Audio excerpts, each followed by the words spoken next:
Kasi di ba, gumawa na kayo ng soap and then, yung doing this movie, ano yung mga discoveries mo with each other? Ito. Discoveries sa amin dalawa. New. Pero sa tagal kasi namin sa Princess yun parang wala eh. Diba? Araw-araw sa Princess yun well, normal na eh. Okay. Yun na pala. Tapos yun.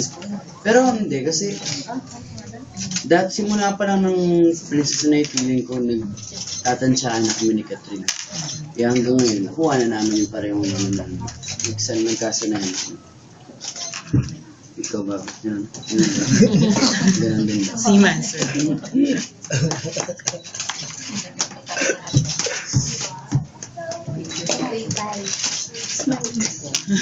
Smile na, smile.